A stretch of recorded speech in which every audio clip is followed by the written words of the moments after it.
Welcome, you're watching Kaleidoscope Srilanka Live News Capsule. The Federal Reserve in the United States lowered its benchmark interest rate by half a percentage point last week in an aggressive start to a policy shift aimed at bolstering the US labor market.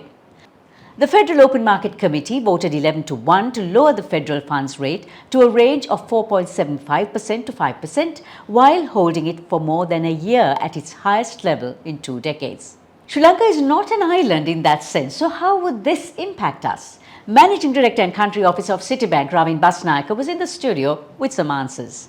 What would be the impact of the lowering of interest rates by the Federal Reserve on Sri Lanka? So I think we first must consider what was the reason for the interest rate reduction, right? It was to avoid a hard landing of the US economy. Hard landing of the US economy is not good for anybody, and it's definitely not good for us. So I think that is the first thing that we should be happy about. And if they do avoid a hard landing, I think it's good for us.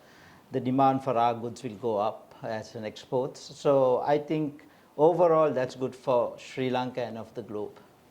I think more kind of close to home kind of benefits are that as the easing cycle continues, it gives much more flexibility for our local central bank to implement monetary policy without being too concerned about the impact on the exchange rate, right? And then the liquidity which is available for emerging markets like Sri Lanka would go up at a much lower cost. Obviously, as we get out of the crisis and our country becomes an investable rating, that is a great advantage. So I think from a positive point of view, those are the ones that I should like to mention. On the negative side, we also must be conscious that as the interest rates reduce, the demand will grow, and there would be a positive impact on commodities, which means that the oil prices and the wheat prices can go up and could have an impact on our economies because we are heavily import dependent.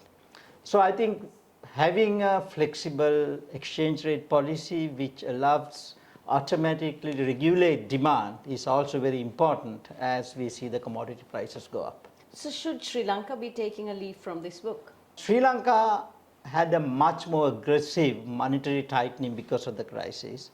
At the same time, we have been on an easing path in the last 18 months. So if you look at from, let's say, June 2023, we have seen central bank reduce interest rates by about 725 basis points. And the last monetary policy meeting, they reduced it by 25 basis points.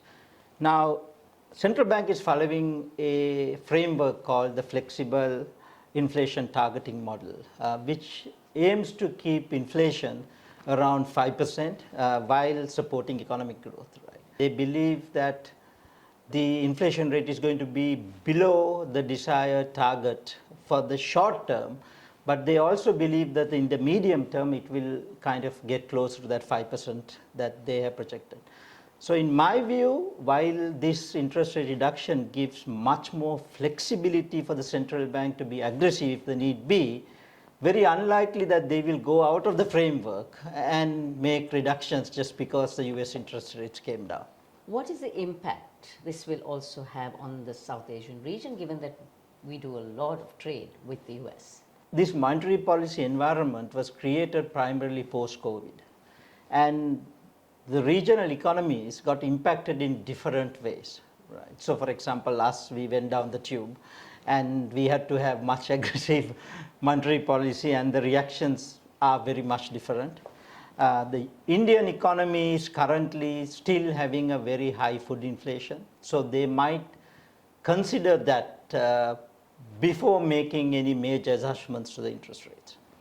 But I think the US economic growth, especially from a demand point of view, is positive to everybody. But the reaction to interest rate changes would be very much driven by domestic economies at the moment rather than a big reaction to the US interest rate cuts. But I think also the kind of positives such as having much more liquidity available to us, to this whole region at a much lower cost, I think it's going to be a big benefit for us. And then if you go to the other side of Asia and look at China, now China has started cutting interest rate already, and they started cutting that much earlier because the economy is not doing well at all, right? So But at the same time, they do have a significant issue around their financial sector. So therefore, their interest rate strategy, while in one side will try to simulate the economy, at the same time they would be concerned about cutting interest rates too much and having an impact on the financial sector. And I think the third element we also should be conscious of is the impact on commodities, right? So in this region, some countries are net commodity exporters and they will do well as the interest rates come off.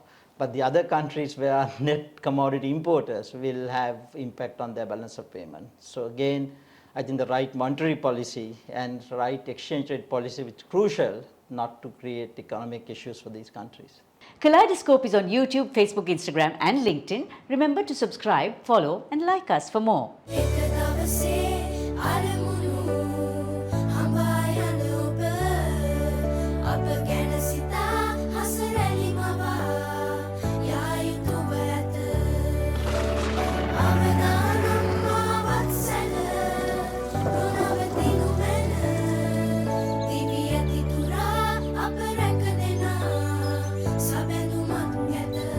You focus on your goals. We will take care of the risks. Srilanka Life.